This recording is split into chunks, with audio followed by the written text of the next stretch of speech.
प्रवास म्हणायचा तर तो खूपच खडतर होता. म्हणजे अप्स अँड डाऊन्समधले डाऊन्स खूप जास्त होते त्यात. दुपारपर्यंत मी काम केलं माझ्या आईवडिलांसोबत. संध्याकाळी ग्राउंडवर गेलो आणि त्यात माझ्या मित्राचा कॉल आला मला. त्यांनी मला सांगितलं की तुझं झालं आहे म्हणून. म्हटलं कशात? तो म्हणे इंडियन फॉरेस्ट सर्व्हिसमध्ये तुझी 81 रँक आली. आम्ही जवळपास मी गेल्यानंतर आई वडील आणि मी जवळपास काकू होती माझी. आम्ही जवळपास 10 मिनिटं रडतच होतो. ते भटका समाज आहे. कागदोपत्री त्यांचं भरपूर कमी आहे. म्हणजे ऑफिशियल खूप डॉक्युमेंटेशन कमी आहे. त्यांना ते कोण आहेत याची आयडेंटिटीज त्यांच्याकडे खूप कमी आहे. आणि जे आहेत आता भटके असल्यामुळे ते घोड्याचा टांग वगैरे घेऊन इकडे तिकडे फिरतात. अजून पण जवळपास 50% लोक असेच आहेत जे इकडे तिकडे फिरतात. आणि जे आहेत सेटल झालेले त्यांना अजून शिक्षणाचं महत्त्व जेवढं पाहिजे तेवढं कळालं नाही. तसं मला वाटतं की मी पण समाजाचं आता देणं लागतोय. कारण की मी त्या समाजातून येतोय म्हणल्यानंतर माझं पण तेवढा हातभार लागायला पाहिजे. नमस्कार, मी प्रियंका. आय लव्ह नगर न्यूजमध्ये तुम्हा सगळ्यांचं स्वागत. मंडळी, स्वप्न पाहणाऱ्यांची संख्या ही खूप मोठी असते, मात्र या स्वप्नांना सत्यात उतरवणारी माणसं फार थोडी असतात. आज आपल्यासोबत असं एक व्यक्तिमत्व आहे ज्यांनी फक्त स्वप्न पाहिलेली नाही तर आपल्या स्वप्नांना एक वेगळा आयाम आणि एक आकार देण्याचा प्रयत्न केलेला आहे. आपली स्वप्न ही सत्यात उतरवण्याचा प्रयत्न केलेला आहे. नुकताच UPSC परीक्षेचा निकाल लागलेला आहे आणि या निकालामध्ये आपल्या अहिल्यानगर जिल्ह्यातील पाथर्डी तालुक्यातील अक्षय पवार यांनी देशातून 81वी रँक मिळवत IFS म्हणजेच इंडियन फॉरेस्ट सर्व्हिस ही आपल्या नावावर केलेली आहे. यामुळे निश्चितच आपल्या अहिल्यानगर जिल्ह्याचा अभिमान वाढलेला आहे. त्यांचा हा सगळा प्रवास म्हणजेच त्यांचे आई वडील हे लोहार काम करण्याचं काम करतात. तसेच त्यांनी देखील या कामामध्ये आपल्या आई वडिलांना मदत केलेली आहे. हे काम ते एक अधिकारी होण्यापर्यंतचा जो त्यांचा कष्टप्रद प्रवास आहे हा नेमका कसा झाला या सगळ्या बाबतीत चर्चा करण्यासाठी आज ते आपल्या सोबत उपस्थित आहेत. नमस्कार सर. नमस्कार. तुमचं आय लव्ह नगरमध्ये खूप खूप स्वागत. थँक्यू. तुमचं जे बॅकग्राऊंड आहे, तुमचे वडील खूप कष्टाचं काम करतात, एक भटक्या समाजातून तुम्ही येता, तर हे सगळं करत असताना हे बॅकग्राऊंड आणि आता एक तुम्ही अधिकारी झालात, हा सगळा प्रवास तुमच्यासाठी कसा आहे? नेमकं काय फिलिंग आहे आत्ताची? आता फिलिंग म्हणायचं म्हणलं तर की ते तर खूप म्हणजे शब्दात नाही मांडू शकणार अशीच आहे. आणि प्रवास म्हणायचा तर तो खूपच खडतर होता. म्हणजे अप्स अँड डाऊन्समधले डाऊन्स खूप जास्त होते त्यात, असं म्हणू शकतो. म्हणजे प्रत्येकच गोष्टीत संघर्ष होता. आर्थिक, सामाजिक किंवा हेल्थ सगळ्या गोष्टींमध्ये. अच्छा, आता तुम्हाला ज्यावेळेस कळालं की आपण IFS झालो, हे कसं कळालं? कोणी तुमचा रिझल्ट पाहिला आणि त्यावेळेसची रिॲक्शन तुमची काय होती? 8 मेला आमचा रिझल्ट तसा बघायला गेलं तर 22 एप्रिलला यायला पाहिजे होता. पण काही कारणास्तव तो 2-3 आठवडे डिले झाला. मग शुक्रवारी 8 मेला असं कळालं होतं की दुपारी कळालेलं आम्हाला की संध्याकाळपर्यंत रिझल्ट येईल.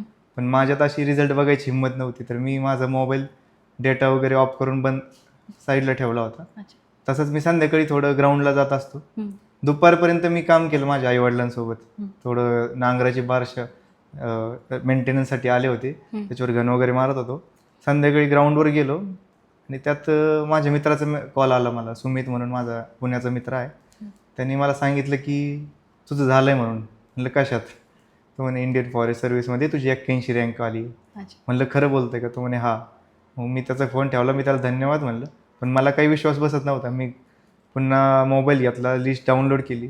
0814964 मी नंबर टाकला. मग तो बरोबर होता, 81 रँक होती. मी पुन्हा माझं पूर्ण नाव टाकलं, पवार अक्षय हरिभाऊ. ते पण आलं. मी पुन्हा परत नीट जाऊन चेक केलं माझ्या हॉल तिकीटवर तेच आहे का. आणि मग झालं म्हणलं आता बरोबर आहे. मग मी घरी मम्मीला कॉल केला. अच्छा, सगळ्यात आधी आईला सांगितलं? हां, म्हणजे तसं वडिलांना सांगणार होतो. पण वडिलांचं कसं असतं की काम करत असल्यामुळं थोडं भट्टीचं वगैरे काम असतं तर मोबाईल सोबत नसतो, ते साईडला ठेवतात. म्हणलं उचलणार नाहीत पप्पा, मी मम्मीला करतो. मी म्हणलं झालंय म्हणून माझं 81वा. म्हणले काय? म्हणलं भारतात मी 81वा आहे इंडियन फॉरेस्ट सर्व्हिसमध्ये. तिला ते बोलताच येईना काही. मी म्हणलं आलो मी 5 मिनिटात. असं त्यानंतर त्यांची काय प्रतिक्रिया होती?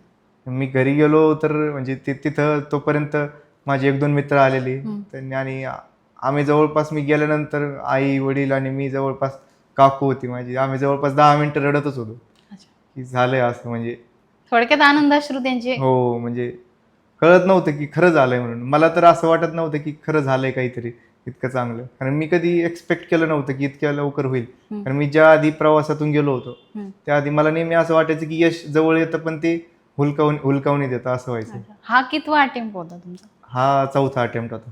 अच्छा, म्हणजे या 4थ्या अटेम्प्टमध्ये होईल अशी काही अपेक्षा होती का? हां, संमिश्र होतं. म्हणजे कधी वाटायचं खूप चांगलं गेलं होऊन जाईल. हं. पण कधी वाटायचं की ह्या वर्षी पण असंच होईल काय, म्हणजे पुढच्या वर्षी. मी मध्ये-मध्ये प्रिलिम्सची तयारी करायचो. मला असं वाटायचं की मला वाटत नाही यंदा होऊन जाईल म्हणून. हं. थोडं आपलं प्रिलिम्स म्हणजे काय म्हणतात त्याला, एक प्रॅग्मॅटिक अप्रोच ठेवावा जरा हं. व्यावहारिक. हं. की नाही, जरी उद्या इन केस वर्स्ट सिनेरिओमध्ये हं. जरी आपल्याला करायचं म्हणलं तर प्रिलिम्स आपण तयार राहायला पाहिजे. अच्छा, तुमचं शिक्षण नेमकं काय झालंय काय सांगा? शिक्षण मी बी.टेक मेटलर्जी आहे कॉलेज हं. ऑफ इंजिनिअरिंग पुणेमधून. हं. आणि त्याच्या आधीचं जर प्राथमिक शिक्षण म्हणायचं तर मी 1ली ते 4थी जिल्हा परिषद शाळा नाथनगर पाथर्डी. हं. त्यानंतर 5वी ते 12वी श्री त्रिलोक जैन विद्यालय पाथर्डी. हं. आणि मग त्या 2015 ते 2019 बी.टेक COEP मधून मेटलर्जी अँड मटेरियल सायन्स या विषयात केलेलं आहे. अच्छा, आता तुम्ही जर सांगितलं की तुमचं इंजिनिअरिंग झालेलं आहे, हो. तर इंजिनिअरिंग सोडून मग UPSC कडे कसं वळालात? काय थॉट होतं यामागचं? इंजिनिअरिंगमध्ये जनरली ज्यावेळेस मला कॉर्पोरेटमध्ये जॉब भेटलेला त्यावेळेस ॲज अ बिझनेस ॲनालिस्ट होतो मी. हं. एक महिनाभर मी मुंबईत काम केलं. हं.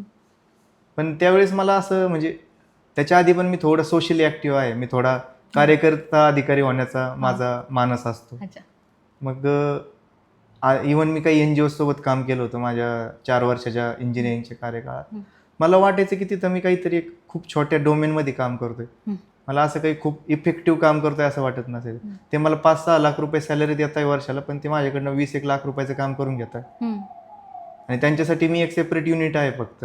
खूप काही वेगळं नाही आहे. हं. मी ते मशीनसारखं राबवू शकतात मला. हं. मग मी म्हणलं की आपल्याला जर एक ओव्हरऑल, मी ज्या समाजातून आलोय, म्हणजे मी घिसाडी समाजातून आलोय, ते मी बघितलेलं आहे. मी अशा ठिकाणी पण राहतो. रोज मी अशा व्हल्नरेबल पॉप्युलेशनला बघतो की ज्यांना आता अजून ते मुख्य प्रवाहातच नाही आहेत. हं. शिक्षण हे खूप तीळ मात्र त्यांच्या आयुष्यात आहे. हं. किंवा अजून त्यांना बेसिक फॅसिलिटीजच भेटत नाहीत. घर, अन्न, वस्त्र, निवाऱ्यामध्ये त्यांना निवारा नाही आहे, हं. अन्न नाही अजून तेवढं. तर मग मला वाटलं की आपण समाजाची देणे लागतोय कुठंतरी. आपण इतक्या गोष्टी आपल्याला कळत न कळत भेटल्या, तर का नाही आपण UPSC सारख्या एखाद्या अशा नामांकित ठिकाणी ट्राय करावं, ज्याच्यातून आपण एक नाही, हजार नाही, लाखो लोकांमध्ये आपण बदल घडवू शकतो. अच्छा, म्हणजे हीच ती प्रेरणा होती जिथून हो. तुम्ही UPSC कडे वळाला. येस. आता UPSC म्हटल्यानंतर खूप सारा अभ्यास करावा लागतो. तुम्ही कसा अभ्यास केला? किती तास अभ्यास करीत होते? माझं म्हणजे जनरली मानस असा असतो की मी तास काही मोजत नाही. हं. मी थोडं क्वालिटीकडे लक्ष देणारा माणूस आहे. म्हणजे तसं बघायला गेलं तर कोणी मला बघितलं ते म्हणत असतील की हा कायचा अभ्यास करतो. कारण की मला असं हसत खेळत, माझे मित्र मला नेहमी म्हणतात की तू खूप रिलॅक्स असतो म्हणे अभ्यासात. हं. पण माझा स्वभावच तसा आहे की जर मी रिलॅक्स नाही राहिलो तर माझा अभ्यासच होत नाही. अच्छा. मग मी साधारणतः 8-10 तास अभ्यास व्हायचा. हं. जर क्वालिटी म्हणलं तर. हं. म्हणजे मी लायब्ररीत असायचो 12-14 तास असायचो. पण क्वालिटी अभ्यास माझा 8-10 तासच व्हायचा. चहा पिणं, फिरणं वगैरे हे सगळं मिळून. आणि मग जसजशी एक्झाम जवळ आली की मग व्हायचा 12-1 तास व्हायचा. पण मला असं वाटतं की इनफ अभ्यास आहे 8-10 तास. अच्छा. आता UPSC मध्ये प्रिलिम्स असतात, नंतर रायटिंग पेपर असतात आणि हो. त्यानंतर इंटरव्ह्यू असतो. हे कसं असतं नेमकं? हे स्वरूप कसं आहे नेमकं परीक्षेचं? तर UPSCची म्हणजे याच्यात प्रिलिम्स जी आहे ती सिव्हिल सर्व्हिसेस आणि फॉरेस्ट सर्व्हिसेसची सेमच असते. हं. पण जी मेन्स आहे ती वेगळी असते. अच्छा, म्हणजे IFS हो. ती जी तुमची परीक्षा आहे ती आणि सिव्हिल सर्व्हिसेस दोन्ही वेगवेगळे आहेत. हो, म्हणजे प्रिलिम्स सेम असणार, ओपनिंग डोअर सेम असणार. हं. पण ज्यानंतर मेन्सची वारी येते तर मेन्स ही सिव्हिल सर्व्हिसेसची आधी ऑगस्ट महिन्यात होते आता, हं. आणि याची नोव्हेंबर महिन्यात होते. आणि त्याला वेगळे 2 ऑप्शनल सब्जेक्ट होते. अच्छा. हां, म्हणजे ती 1400 मार्काची असते इथे. आणि इंटरव्ह्यू पण जसा सिव्हिल सर्व्हिसेसचा त्यांच्या मेन्स नंतर होतो तसा आमचा पण याच्यानंतर या रिझल्ट आल्यानंतर होतो. अच्छा. याची इंटरव्ह्यूचं वेटेज जास्त आहे जरा. किती विषय असतात? कशी तयारी केली जाते? आणि एक जनरली UPSCचे जे मुलं आता अभ्यास करतायत त्यांना तुम्ही काय सांगाल? कसा अभ्यास केला पाहिजे? विषय म्हणलं तर आता प्रिलिम्स तर आपलं सेम असते. त्यात polity, economy, history, geography, environment किंवा आधी करंट अफेअर्स, इंटरनॅशनल रिलेशन्स हे सर्व असतं प्रिलिम्सला. पण मेन्स आलं तर तिथं साधारणतः 6 पेपर असतात. पहिला असतो जनरल नॉलेज, तो 300 मार्क, इंग्लिश 300 मार्क्स. त्यानंतर ऑप्शनल्स असतात 2. आता माझा फॉरेस्ट्री आणि ॲग्रिकल्चर इंजिनिअरिंग हे 2 ऑप्शनल्स होते. त्याचा प्रत्येकी 200 मार्काचे असे 2 पेपर प्रत्येक ऑप्शनल्स, म्हणजे 400-400 2 पेपर, असे ओव्हरऑल एकूण 1400 मार्क्सचे मेन्स असते आणि 300 मार्कांचा इंटरव्ह्यू. 1700 मार्काची पूर्ण प्रोसेस असते. अच्छा. आणि पासिंगसाठी किती मार्क्स गरजेचे असतात विद्यार्थ्यांना? व्हॅरी होतात. आय थिंक यावर्षी मेरिट जवळपास 25 मार्क्सने वाढले. अच्छा. म्हणजे ओपनचं तर आय थिंक 925 आहे ओव्हरऑल मेरिट. असं आणि ते कॅटेगरी वाईज व्हॅरी होतं. अच्छा. हां. आता तुम्ही UPSC केलेली आहे, IFS मिळवलेला आहे. IFS बद्दल काय सांगाल? तुमच्यासाठी IFS काय आहे? आता IFS म्हणजे इंडियन फॉरेस्ट सर्व्हिस. हं.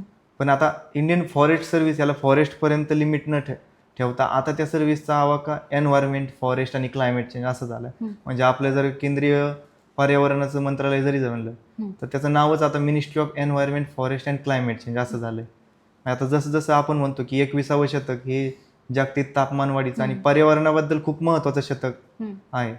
तर त्या बाबतीत आता सध्या याचा जे म्हणतो ना आपण की याचं डोमेन हे इतकं वाईडर आणि ब्रॉडर झालंय की त्याला आपल्या डे टू डे लाईव्हमध्ये पण खूप जास्त त्याची गरज आणि आवश्यकता आहे सध्या. अच्छा. सध्याच आपण अनुभवतो की 42-43 डिग्री सेल्सिअस टेम्परेचर नगरसारख्या जिल्ह्यात आहे, जे आपण कधीतरी 38-39 भासत होतो. हं. हे कशामुळं की आपल्याकडं वृक्ष वगैरे किंवा आपण पर्यावरणाकडे तेवढं ध्यानच देत नाहीत. हं.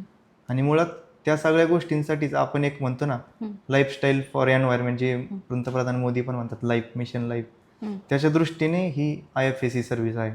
अच्छा. आता तुम्ही शासकीय अधिकारी झालेला आहात. हां. या सगळ्या वाटचालीमध्ये तुमच्या आईवडिलांचा सपोर्ट कसा होता तुम्हाला? आईवडिलांचा सपोर्ट म्हणजे तो तर महत्त्वाचाच सपोर्ट होता. असं नाही की जर ते नसते तर मी नाही इथं कुठे काही. हां, म्हणजे जर माझ्या आयुष्यात किंवा माझ्या जडणघडणीत जर सगळ्यात महत्त्वाचा वाटा असेल कुटुंब ओव्हरऑल, आई-वडील तर त्यात म्हणजे महत्त्वाचे घटक आहेत, पण ओव्हरऑलच कुटुंब, माझे भाऊ, माझी बहीण, काका, काकू, माझे आजी-आजोबा, या सगळ्यांचं खूप म्हणजे त्यांनी जेवढं माझ्यासाठी केलं असेल की आता इतकी खडतर परिस्थिती असताना सुद्धा त्यांनी मला दिल्लीला पाठवलं. त्यांनी मला कधी विचारलं नाही की तू का चाललाय दिल्लीला, कधी जायचं हे एवढं विचारायचे, तिकीट काय आहे असं. आणि म्हणजे त्यांनी मला हे पण नाही विचारलं की तुला आता काय करायचं. जे काही निर्णय घेतलेत ते माझे घेतलेत, कारण की घरात कोणी मार्गदर्शनाला कोणी नव्हतं. आई वडील दोघं पण 9वी पास आहेत. अच्छा. हां, म्हणजे हायेस्ट शिकलेला पहिला 12वी पास मी असेल. अच्छा. इंजिनिअरिंगमध्ये तर मला वाटतं आमच्या जिल्ह्यात पहिला मीच असेल. आणि UPSCमध्ये राज्यात मी माझ्या घिसाडी या जातीमध्ये मीच पहिला आहे. अच्छा. म्हणजे कुटुंबात किंवा नातेवाईकांमध्ये पण कोणी जास्त शिकलेलं नाही. हो, म्हणजे आता कुठंतरी ज्यावेळेस मी गेलो वर हां. इंजिनिअरिंगसाठी, मग मी माझ्या बहिणीला पण शिकवलं. तिचं MSc बायोकेमिस्ट्री झालं. भावाला पण, भाऊ, अजून काकांची मुलं मुली हे सगळे आता कुठेतरी शिकताय. आत्यांची मुलं, मामांची मुलं आता शिकतात. ज्या भटक्या समाजातून तुम्ही येताय आणि त्या समाजाचं बॅकग्राऊंड आणि एक सिव्हिल सर्व्हिसेस किंवा शासकीय नोकर किंवा शासकीय अधिकारी होण्याचा जो तुमचा प्रवास आहे, हे सगळं करत असताना काय आव्हानं तुमच्या समोर होती? आता आव्हानं म्हणजे सुरुवातीला एकतर मार्गदर्शनच कोणाचं नव्हतं. पहिली गोष्ट ही आहे की काय करायचं.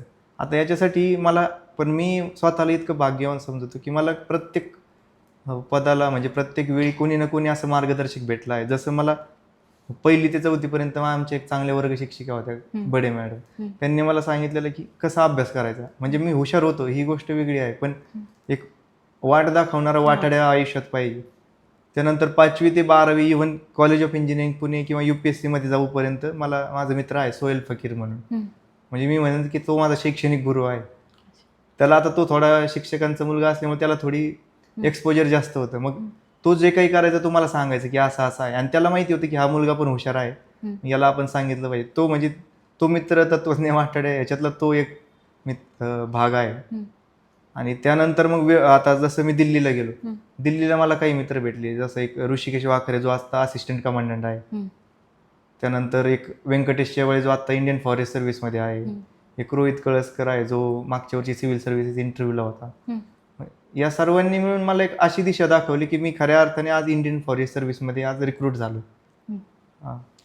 हे सगळं करत असताना कधी कधी नातेवाईक पण म्हणत असतात, जे मुलं शासकीय अभ्यासक्रमाची तयारी करतात त्यांना लोक पण नावं ठेवत असतात की किती वर्ष तयारी करणार. असं तुमच्या बाबतीत कधी घडलं का? हो, भरपूर वेळा घडलं. मी नंतर म्हणजे इव्हन घरी गेल्यानंतर काय व्हायचं की एकतर मी वर्षभरातून कधीतरी घरी यायचो आणि बाहेर बसलेलो असायचो दुकानावर.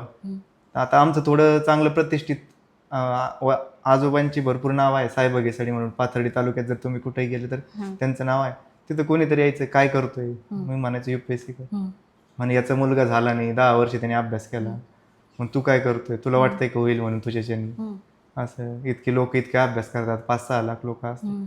आणि घरच्यांना तर नेहमी, आता समजा मी तर 10-12 दिवसासाठी येतोय, घरच्यांना वर्षभर तोंड द्यावं लागायचं. मी आता साधारणतः 21 पासून 26 पर्यंत 5-6 वर्ष अभ्यास केलाय. त्यांना नेहमी म्हणायचे की इतकं मोठं तुमच्या घरात अजून एकही लग्न नाही, बघा काहीतरी, तुम्ही किती दिवस असंच बसता, किंवा इतके दिवस तुम्ही त्याला दिल्लीला पाठवता, तो अभ्यास करतो का नक्की. म्हणजे पण या सगळ्या गोष्टी त्यांनी जास्त फेस केल्यात. मी तर काय फक्त एक नाम मात्र कधीतरी घरी यायचो आणि तेव्हा मला कळायचं, पण त्यांना ती रोजची ती झेल करायला त्यांना सामोरे जावं लागायचं. पण त्यांनी माझ्यापर्यंत ती कधी गोष्ट येऊ दिली नाही. म्हणजे असे भरपूर प्रसंग आहेत ज्याच्यात मी अनभिज्ञ होतो, काही काही घरावर इतकी संकट आली, पण त्या बाबतीत मला त्यांनी कसल्याही प्रकारचं कळून दिलं नाही. काय एखादा प्रसंग सांगू शकता? हा, म्हणजे आता माझी आईचं लिगामेंट फ्रॅक्चर झालं होतं आणि मी 2024ची प्रिलिम्स होती, मी त्यावेळेस पुण्याला आलेलो, पण मी घरी जात नव्हतो. 4 महिने होतो मी पुण्यात. तर लिगामेंट फ्रॅक्चर जानेवारीत वगैरे झालेलं. पण काय व्हायचं, तिने ते कानाडोळा केला त्यावेळेस, ती म्हणजे आम्हाला यात्रा वगैरे करायची आमचा माल घेऊन बाजारात. तर मग तिने कानाडोळा केला, ते खूप जास्त झालं. मग तिला ऑपरेट करायला सांगितलं, पण मला माहितीच नव्हतं. तिला ऑपरेट करायला सांगितलं, ती हॉस्पिटलमध्ये होती. मी तिला कॉल केला, रोज 1-2 दिवसाला मी कॉल करायचो. ती दवाखान्यातला आवाज येऊ नये म्हणून ती बाहेर जाऊन माझ्यासोबत बोलत होती. आणि मला एका त्रयस्थ व्यक्तीकडून कळालं की तुझी मम्मी आजारी आहे आणि तिला दवाखान्यात आणलंय नगरच्या साईदीपमध्ये असं. मग मी तिला डायरेक्ट तिथं भेटायला गेलो दुसऱ्या दिवशी सकाळीच. मग ती म्हणे की तुला कोणी सांगितलं. मी म्हणलं सांगितल्याचा प्रश्न नाही आहे, की मला माहिती असायला पाहिजे ना ही गोष्ट. म्हणजे मला असं वाटतं की त्यांना त्यांच्या जीवाची पर्वा कधी नव्हती. ते माझ्या फक्त प्रिलिम्समध्ये व्यत्यय न येऊ म्हणून ते खूप महत्त्वाचे काम माझ्यासाठी करायचे. कारण त्यांना वाटायचं की हा इथं आला म्हणजे हा डिस्टर्ब होईल, मेंटली डिस्टर्ब होईल, किंवा काय म्हणतात त्याला, याचा तो व्हॅल्युएबल जो वेळ आहे त्याचं 1 दिवस वाया जाईल, तो नको जायला. म्हणून त्यांनी माझ्याकडनं इवन घरी कधी कधी आजोबांची तब्येत ठीक नसायची, ते मला कधी सांगत नसायचे. जर खूप इमर्जन्सी आलं तेव्हा ते मला कधीतरी सांगायचे की बाबा आज खूप इमर्जन्सी आहे असं. म्हणजे तुमच्या अभ्यासात व्यत्यय नको म्हणून घरचे सांगत हो, सुद्धा नसायचे. येस. आता तुम्ही जसं म्हणताय की तुम्ही ज्या भटक्या जमातीतून आलेला आहात, त्या समाजामधले फार कमी मुलं शासकीय सेवेत आहे, याचं काय कारण तुम्हाला वाटतं? पहिली गोष्ट तर ही आहे की आमचा समाजच अत्यल्प आहे, साधारणतः 30,000 लोकसंख्या आहे. आणि ते असल्यामुळं, आणि दुसरं म्हणजे भटका समाज आहे, कागदोपत्री त्यांचं भरपूर कमी आहे. म्हणजे ऑफिशियल खूप डॉक्युमेंटेशन कमी आहे, त्यांना ते कोण आहेत ह्याची आयडेंटिटीज त्यांच्याकडे खूप कमी आहे. आणि जे आहेत आता भटके असल्यामुळे ते घोड्याचा टांग वगैरे घेऊन इकडे तिकडे फिरतात. अजून पण जवळपास 50% लोक असेच आहेत जे इकडे तिकडे फिरतात. आणि जे आहेत सेटल झालेले, त्यांना अजून शिक्षणाचं महत्त्व जेवढं पाहिजे तेवढं कळालं नाही. आता माझ्या आजी आजोबांना, आई वडिलांना, यांना शिक्षणाचं महत्त्व कळलं तेव्हा त्यांनी मला सांगितलं की पुढे शिक, तुला जिथपर्यंत लागतंय, जे पण लागते ते शिक असं. मग मला असं वाटतं की जोपर्यंत, जसं बाबासाहेब आंबेडकर म्हणायचे की शिक्षण हे वाघिणीचं दूध आहे, जो पिल तो गुरगुरल्याशिवाय राहणार नाही. आत्ता कुठंतरी शिक्षणाचं महत्त्व कळालंय. आता मी त्यांच्यासाठी, मला भरपूर आमच्या नातेवाईकांचे आत्ता कॉल आले जे बाहेर, म्हणजे जे कुठंतरी थोड्याफार एक, म्हणजे काही असे आहेत की जे थोडेफार श्रीमंत लोक आहेत आमच्या समाजातले, ते मला म्हणतात की आता तू कुठंतरी एक रोल मॉडेल म्हणून उभा राहिला आहे, की UPSC सारख्या एकदम कठीण परीक्षेत पण घिसाडी समाजाचा एक मुलगा तिथं प्रतिनिधित्व करू शकतो. म्हणजे ते म्हणले की तू पहिलाच आहे आतापर्यंत, जेवढं आम्ही ऐकलंय की तू पहिलाच आहे राज्यात असं. आता समजा भविष्यामध्ये अशा मुलांना किंवा तुमच्या समाजातील मुलांनी या सर्व्हिसेसमध्ये यावं, यासाठी तुमचा काय प्रयत्न असेल? हा, नक्की. आता ती माझी म्हणजे सामाजिक जबाबदारी आहे. म्हणजे माझ्याच समाजातली नाही तर अशा वंचित किंवा बहुजन जे पण घटक आहेत, जे मेन स्ट्रीमपासून दुरावलेले आहेत, त्या सगळ्यांना मी स्वतः एक, जे पण मला अप्रोच करतील किंवा मी पण असे काही माझे कॉन्टॅक्ट्स ओपन करून ठेवेल की त्यांनी माझा इझिली अप्रोच केलं पाहिजे. आणि गायडन्स खूप महत्त्वाचं आहे, ते लाभलं पाहिजे. जसं महेश भागवत सर सगळीकडे गाईड करताय, एक इंटरव्ह्यूमध्ये किंवा मेन्समध्ये ते येऊन स्वतः म्हणतात की कॉल करून विचारतात की काय चाललंय वगैरे. तसं मला वाटतं की मी पण समाजाचं आता देणं लागतोय. आणि मी खरं तर मी जास्त लागतोय, कारण की मी त्या समाजातून येतोय म्हणल्यानंतर माझं पण तेवढा हातभार लागायला पाहिजे. मी म्हणतोय की मी 81 रँक मिळवली, माझ्या समाजातला एखादा मुलगा 81 रँक मिळवून IAS व्हावा असं. अच्छा, म्हणजे त्यासाठी तुमचे प्रयत्न असतील? हो, नक्कीच. आता हा सगळा प्रवास करत असताना तुम्हाला फेल्युअर्स आलेली आहेत. हो. तुमचं 4था अटेम्प्ट तुम्ही सांगितलंय. तर नैराश्य आल्यावर स्वतःला स्टेबल कसं ठेवलं तुम्ही? पहिलं तर म्हणजे एक मला याची जाण होती की मी कोणत्या परिस्थितीतून येतो. हम्म. मग त्या परिस्थितीची मला नेहमी एवढं दिसायचं, मला कधी वाटायचं नाही की आज अभ्यास नाही करायचा. मग मला वाटायचं की मी त्यावेळेस माझ्या वडिलांना आठवायचं, कारण की माझे वडील आत्ता पण सकाळचं जेवण ते संध्याकाळी 4-5 वाजता करतात, कारण की त्यांना सकाळपासून ते कामाच्या ह्याच्यातून व्यापातून मोकळीकच भेटत नाही. मग ते स्वतःच्या रक्ताचं पाणी करून मला शिकवताय, माझ्यासाठी एवढं करताय. तर मग मी तर काहीच करत नाही. अभ्यास काही खूप मोठी गोष्ट नाही, तिथं फक्त बुद्धीची कुवत लागते. तिथं स्वतः बुद्धी आणि शरीर दोघाचा पण वापर करून ते एवढं झेलत आहे.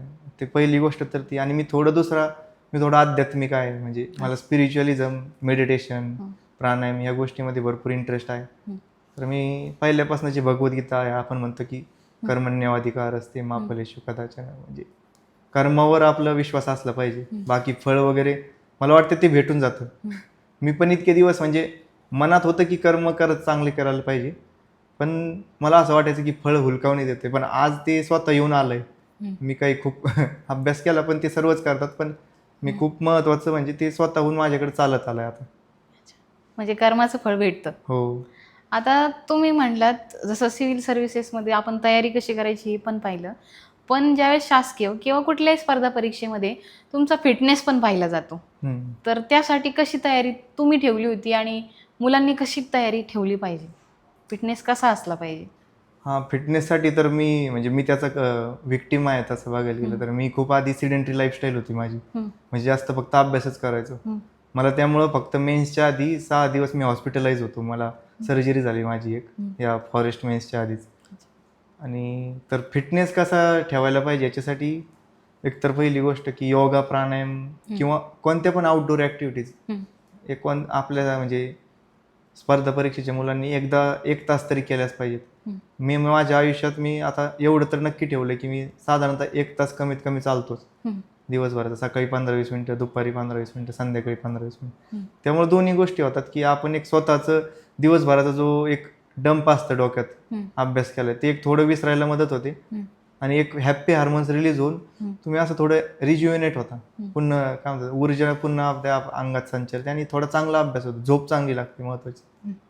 आता IFS होण्यासाठी काही किंवा झाल्यानंतर किंवा ही परीक्षा देताना काही लँग्वेज बॅरियर्स असतात का? आता IFS ही अशी एक्झाम आहे ज्याचं पूर्ण एकदम सुरुवातीपासूनच ते फक्त इंग्लिशमध्येच असतं. मेन्स पण इंटरव्ह्यू पण इंग्लिशमध्ये असतो. लँग्वेज बॅरियर सुरुवातीला असू शकतात, पण आता माझं काय झालेलं की COAP मध्ये इंजिनिअरिंगचं शिक्षण पण इंग्लिशमधनं झालेलं, त्यामुळे एक थोडी आयडिया येऊन गेलेली की नॉर्मल आहे. पण तरी कधी कधी व्हायचं. मी आधी मला पहिलं सुरुवातीला संविधान हे माहिती होतं, कारण की नागरिक शास्त्रामध्ये संविधान वाचतो, कॉन्स्टिट्यूशन वाचत नव्हतं. मग तेव्हा नंतर कळलं की कॉन्स्टिट्यूशन आहे, संविधान एकच आहे. असं मूलभूत हक्क, मूलभूत कर्तव्य. मग नंतर कळलं की त्याला फंडामेंटल राईट्स आणि फंडामेंटल ड्युटीज म्हणतात. अच्छा, मग तुम्ही इंग्लिश प्रिपरेशन कसं केलं? तुम्ही तर मराठी माध्यमातून शिकलेले आहात. हां, म्हणजे माझं 1ली ते 4थी मराठीच होतं, त्यानंतर सेमी इंग्लिशमध्ये शिकलो थोडं. नंतर आता वाचत गेलो, कळत गेलं. कुठंतरी असं वाटलं की नसलं कळत तर मी यूट्यूबवर व्हिडिओ बघायचो त्याची की हे कसं कोणत्या प्रकारे शिकवलेलं आहे. मग ते आत्मसात होत गेलं. किंवा मग इंग्लिश न्यूजपेपर वाचायला लागल्यानंतर ते व्हॉकॅब्युलरी आपोआपच वाढले. आता अक्षय पवार जर IFS नसते तर त्यांच्याकडे दुसरा ऑप्शन काय होता? हा मला प्रश्न तर इंटरव्ह्यूमध्ये पण विचारला होता. म्हणजे ते म्हणले की जर तू IFS नसता आणि तुला मेटलर्जी आणि मटेरियल सायन्समध्ये करिअर करायचं असतं तर कसं झालं?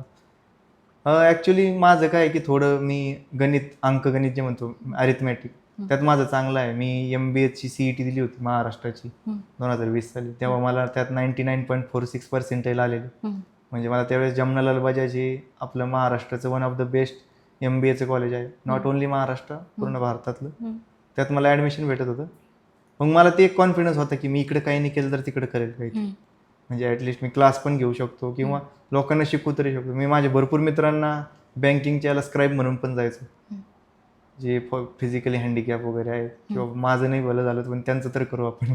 हां, मग असं होतं एक डोक्यात. आणि रिसेंटली मी इंटेलिजन्स ब्युरोची एक एक्झाम पण दिली. ती ग्रुप C होती, पण म्हणलं बॅकअप ऑप्शन देऊन टाकू, असिस्टंट सेंट्रल इंटेलिजन्स ऑफिसर म्हणून. आता UPSC करणाऱ्या मुलांनी हे बॅकअप ऑप्शन ठेवलाच पाहिजे, काय म्हणणं आहे तुमचं यावर? आधी मी असं मताचं होतो की जसं ते म्हणतात ना, आपण ज्यावेळेस तानाजी मालुसरे दारातीर्थी पडले सिंहगडावर, त्यावेळेस सूर्याजी मालुसरेंनी बाकी सगळे दोर कापून टाकले की तुम्हाला लढा नाही तर मारा, एवढंच होतं. मी आधी त्याच याचा होतो. पहिले 2-3 वर्ष अटेम्प्ट तसे दिले. मला असं वाटलं की पहिले 2-3 वर्ष तुम्ही तसे अटेम्प्ट दिले पाहिजेत. त्यानंतर तुम्ही एक विचार केला पाहिजे की हे नाही झालं तर मग आपण एक सॉलिड बॅकअप ऑप्शन तयार करू.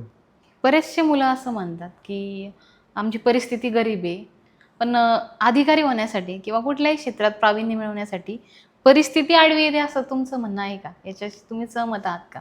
आता याच्यासाठी तर मीच समोर इथं बसलेलो आहे की जर परिस्थिती आडवी येत असते तर मी इथं नसतो. मला असं वाटतं की कारणं सांगणारे खूप असतात. कारणं न सांगता ती परिस्थिती निभावून येणारे जर आपल्यात जिद्द असेल, मनगटात ती ताकद असेल, काय म्हणतात आपल्या काळजात ती ऊर्जा असेल, तर परिस्थिती काय आडवी येऊ शकत नाही. इच्छा असेल तिथे मार्ग दिसेल. तुमचं या क्षेत्रातलं मार्गदर्शक किंवा गुरु कोण आहे?